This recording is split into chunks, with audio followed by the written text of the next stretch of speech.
today. I invited Mark Ritson. We've got a great show for you. I invited him to come along, and we'll see. Maybe it'll turn up. But let's get started. 5, 4, 3, 2, 1. I'm John Miglosh for the Wisconsin DMA and the International Society for Strategic Marketing. Okay, well, so I'm laying in bed today thinking, what am I going to say today? I do this every day. Not every day, but I do it most days. I think, what have I got to say today? What can I possibly say today that's going to matter? And I remembered that I had an article by Mark Ritson that I saw yesterday. And it was about Scarlett Johansson. And and the Black Widow and what's going on with Disney. And I thought, I like to read everything Mark writes. I never took really a marketing course in college, but I have a lot of hands-on. I'm coming up on my 40th anniversary of being a marketing consultant. And, that's kind of a big deal, I suppose. And I have a knack for it. I've made companies millions and millions of dollars, and I've done the positioning, I've done the graphic design, all that stuff. But I don't know much of anything about the world that Mark is in. And so I'm always intrigued by it. But I thought, I don't want to read about Disney versus the Black Widow. And that's like, I don't really, I kind of like Iron Man and Thor. I like Thor when he, had a dad bod. That was one of the best things ever. But, it's just not on my radar. And I didn't think I'd want to read it. So instead, I read it, and it was so good, I got goosebumps. I literally couldn't believe it. I couldn't believe it that Mark would hit something so hard that I've been trying to say to marketers my entire career. My entire career could be summed up in Mark's article today, which is unbelievable. So let's dig in, and hope you stay with me. I'm only going to work on this one article, plus here's my introduction. Okay, I search on direct marketing sometimes, and I can't even get it to show it. It says direct marketing is on the rise. That's the way this article looks. I can't quite figure out why it's not inside the bars, but it's not. And probably the filter. And it says the desire for regionality and direct marketing is on the rise. And then it says the cultivation of sweet potatoes is, and my goodness, now my toolbar settings disappeared. I got an upgrade. I rebooted the machine, and it's like complete disaster. Anyway, so it says direct marketing is on the rise. The desire for regionality and direct marketing is on the rise. And then it talks about sweet potatoes. And I had no idea where that one was going. And so it was like, I don't know if I can get this. I can't get this in here no matter what I do. It's always an adventure on live TV. You got to be comfortable looking stupid because the equipment never works the way you expect. I get a new version, and all of a sudden, all my buttons are gone. But anyway, if you scale down to the bottom of the article, and it's all about how Germany, somebody is really keen on sweet potatoes and making sweet potato chips and sweet potato fries, and how much more protein and how much more sugar and everything good is in sweet potatoes. But it says consumers are paying more attention to where the goods come from. The pictures of us on the chip bags should show them that this is a genuine regional product, and we can give them a sense of connection with us and the product. A sense of connection. I want you to remember that. We've also noticed that direct marketing has become more popular. Now, that sounded like a great article for me, but actually it has nothing to do with direct marketing as I understand it. Sometimes articles about direct marketing have nothing to do with what I mean by direct marketing, and sometimes articles not about direct marketing have everything to do with it. And that's why I want to go on to Mark Ritson. So here's his intro. The villain strikes the woman across the face with the back of his hand. This is not how I wanted the evening to go. And he wants to torture her and beat her up. And then all of a sudden, the phone rings, and the villain is asked, his phone is asked to pass the phone to the Black Widow, and she beats him up along with his two henchmen and says, this villain, this moron is giving me everything, meaning everything that we need to know. So that's the Black Widow's MO. She plays ignorant or innocent victim for long enough to assess the situation, then gain the all important intel. And the situation with the Black Widow is that she took a pittance to shoot this film. She took merely 20 million, I think, and then a cut of the box office, which is estimated at 5%. And the box office would have been about $1 billion. They've been averaging about that. And you can say, well, yeah, COVID, but without COVID, with COVID, there haven't been any blockbusters released. So it could have been more than that. But what did Disney do? Disney released it online the same day for $30. And if you go out to the movies, it's, for two of you, it's easily $30. So it was a good deal. You didn't have to go anywhere. By now you got the 72-inch big screen TV, and you know how to pop popcorn on the stove, and everything is fine. It's not the same as a date, but it's not that bad. And you can drink. You don't have to drive. So anyway, the box office is now estimated to be maybe half of that at best. And so she did the thing with the, promotions and all the appearances and, puffing up the release. And then when that happened, yeah, and then, well, just wait. I'm getting a comment there. And then when she finished, she said, Disney, I'm suing you for $50 million, which had been my take of the estimated $1 billion. And Disney might just pay it and say, that's fine. We don't care. So what's going on? And this is maybe the best article I've ever seen by Mark Ritson. Okay?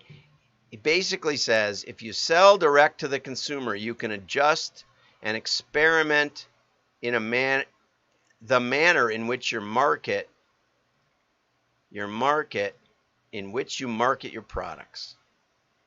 That's it right there. I wish I had my buttons, but I don't seem to have them. Oh, there we go. Now I found it. I found my buttons back. There they go. That wasn't that hard, but you have to think while you're talking. It's hard. If you sell direct to the consumer, you can adjust and experiment the manner in which you market your products.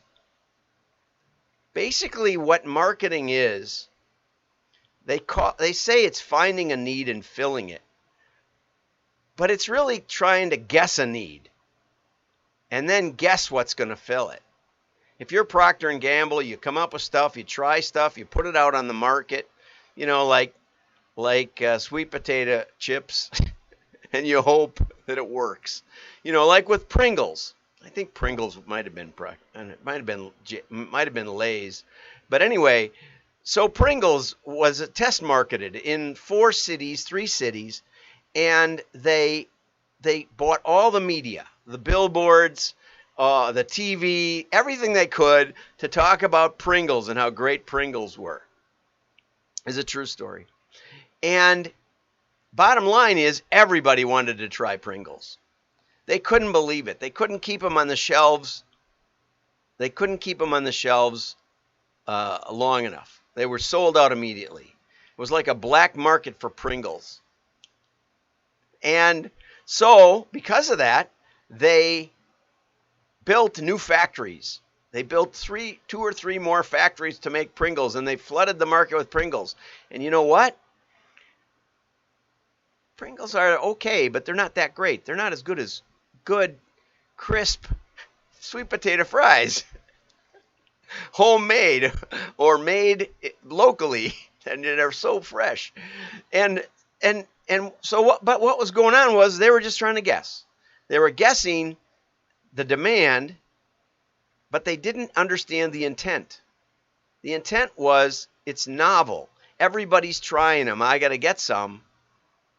But it wasn't that great once you got one.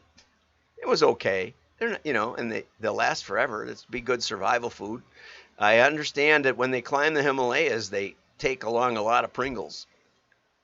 That's like pure carbs. Anyway, so what direct marketing does, and especially direct mail, is it gives you another level of insight.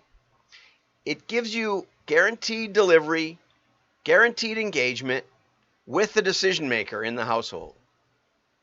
And what that means is that if you know who you mailed, and you do, and you know who ordered, and you do, you can match back to where you mailed it and who ordered and where you shipped it. If you know those two things, you know a lot. But every merchant knows that. Well, the retailers don't know even that, but they know some of that. But when you get the people who engaged and didn't buy, that's the missing piece that direct mail gives you. You know there's engagement and they didn't buy anyway. You know they saw it, they thought about it for a split second, and they didn't buy. You don't know about that on TV. You don't know if anybody's paying attention, or billboard. They might be driving around thinking about it or yelling at the kids. You don't know if they saw it. You don't know who it was in the car. You don't know if it was a decision maker. There's so much you don't know. And a huge component of marketing is knowing who not to sell to. And Mark, you could have added that. That may be the key piece to marketing. Knowing who isn't your market. It's really hard to know who's going to be your market. And sometimes the market surprises you and people buy the stuff that you never expected. Like Arm & Hammer. They thought of themselves as a baking product. They never thought of themselves as a deodorizing product until they started getting closer to the consumer. And that's what this is about.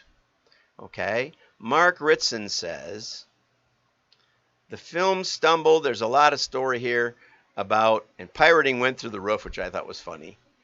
And so why was Disney doing that?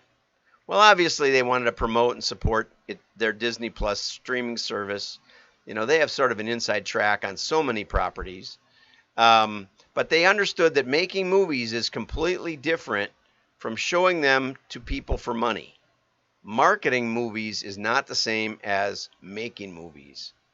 And here it comes. The value of proximity. The real reason Disney streamed Black Widow is it wants proximity. It wants to sell direct. Okay? Direct proximity to consumers gives you beautiful empirical gifts. I would call them epistemological gifts. It gives you knowledge. Who's buying the product? What else is being bought by the consumer? You can find that out if you know who they are and you know where it went, right? The 100 million it made from streaming the movies, yeah, sure, they lost a $250 million, but the $500,000 they made from streaming enabled Disney to see the who, when, the how, and the what else. Proximity provides that. If you sell to the consumer, you can now adjust and experiment the manner in which you market your products. And people say to me, well, we're measuring everything. It's not the same. It's not the same as testing. Okay? One of my golf product clients, I tried to explain testing. I said, does the golfer who shot 86 seem worse than the golfer who shot 73? And he said, that seems like you need a little more information. Right. You can measure the score. I said, right. 86 is the worst Jack Nicklaus ever shot in a PGA tournament. Worst round. 73 is the best round I ever had on sort of a semi-executive course. It wasn't a complete executive course, but it wasn't a par 72 either. And I said, obviously, I'm not the golfer that Jack Nicklaus was. He said, right. I said, you need to put the golfers, to find out who's the best golfer on that weekend, you need to put the same golfers on the same course, in the same weather, at the same time, under the same conditions, and see who wins. Head to head. Why? Because that isolates irrelevant variables. It dampens out the context, right? The problem is you don't know what else is going on. You run your ad, you drop, Denny Hatch tells a story of being at lunch in New York the day the Twin Towers fell, and the people at his table were shocked, but one guy in particular, he said, "I just dropped 5 million pieces," meaning I just put them in the mail, and nobody's going to be wanting to look at that. Now, on that day, I had two clients. I talked to two clients. One sold art supplies, and they sent everybody home. No, the phones just went dead silent. The artists were devastated. And Baseball Express. They had a banner day. The baseball players wanted to get back to playing baseball. They wanted an escape from reality, and they bought. So you never can tell quite what's going on. And what's going on in the world may have benefit and may not, But so the first is experiment. And experiment is a key word there. You can adjust stuff. And you can let the marketplace tell you what resonates and what doesn't. And oftentimes what resonates can do 4 times better than what doesn't. And you can quantify the difference that your offer makes if you go against a control. And so few people do that. You can do it, but it's hard to do it in any other media because you don't know who engaged and didn't buy. You don't know. You just assume that everybody kind of saw it somewhat. In mail, we know you had to engage because mail doesn't throw itself out. It piles up, and you have to look at it. And somewhere hidden in there might be something like a subpoena or an unpaid parking ticket or a suspension of your driver's license because your kid borrowed your car and bumped into somebody while they were parking and somebody reported it. That happened to me. Could happen. Anyway, wasn't me. Doesn't matter. You got to fix it. Okay. Customer proximity bestows a second gift. Perhaps you want to run, if you sell direct to the consumer, you can now adjust and experiment the manner in which you market. Okay, this sounds like this first gift, okay? You know the who, the when, the how, the what else. So you know the audience, and then you can test. And that's his point, the second point. And the third says, direct experimentation and subsequent data generate continues to learn, improve, grow forever. It's heuristic. It's a system. If you're not doing some direct mail, you have no proximity. You don't know what your marketing is doing. Every marketer rather, should be doing something. And if you don't understand how it fits your business, because I've helped just all different kinds of businesses learn to test, learn to build this heuristic system that Mark is talking about. If you don't know how to do it, drop me a line on LinkedIn. Give me a call. You don't need to be Disney. It applies in every sector. Retailers like Tesco have replaced manufacturers like P&G.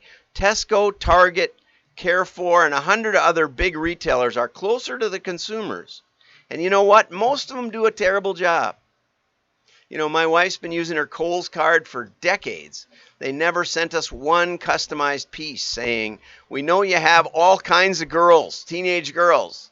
We're going to have a little mini fashion show or something. We're going to have a little event for customers only, la, la, la. Come to a little luncheon in the back of the store and meet, somebody. They could have done 100 things that would have been fun. One of the projects I did with the U.S. Postal Service is I went into major brands. Panasonic, Circuit City, Anheuser-Busch, Kaiser Permanente, Disney, no, not Disney, Anheuser-Busch, and we figured out ways that mail could give them insight. Every one. We never had one. Oakley was another. We never had one that we couldn't figure out a way that they could learn from mail. Because when you understand customer proximity and what it can bestow on a company, it enables these merchants to enjoy all the intrinsic advantages of data, learning, testing, and improving. And most don't do anything with it because they don't understand the power. And here's his conclusion. Hang with me for just a second more. There are very few inalienable truths, but selling direct to consumers not only gives you greater profitability, but the kind of learning and experimentation that makes marketing great. When we figure out what resonates with your customers, what drives them to the store, what makes them want to purchase, we can then go out and do all the social media, all the direct media, all the mass media, and we can pour gasoline on the whole process, and we can make you a fortune. And I've done it over and over and over. Listen to my stuff. We worked with a little retailer who grew from 50 to 100 million in just the 3 years we were working with them and went public. It was the highest growth they'd ever had. And it came from our little mailers, our little postcards. And it was purely based on spending money in marketing the right way, instead of just spilling it over the transom and hoping something bought. I can't tell you how powerful this is. It's so powerful. And you may be in a position already, but if you're not, we're working on a product for direct expressly for .coms. So if you don't have a customer list, but you have lots of products and you have, maybe you've been a .com and all you know is the email address, we can help you with that. We can help you generate hundreds of thousands of customer names. With Windham Hill Records, they were struggling. They had a little catalog. They knew it drove traffic, but they were renting names, and it didn't seem like it could work, and they didn't seem to care. But I told them you could care. And in 6 months, we generated 600,000 new names for them, and we generated 90,000 new buyers. And they sold out to BMG and went public. No, they sold to BMG for $17 million. It's a multi-million-dollar project for you, benefit for you. And Mark Ritson nailed it. We can get you close to the consumer. He doesn't know what we do. I've never met him. I don't think I've ever talked to him. Nope, never talked to him. But he hit the nail on the head. Have a great day. Like and share. Your friends will know you're smart.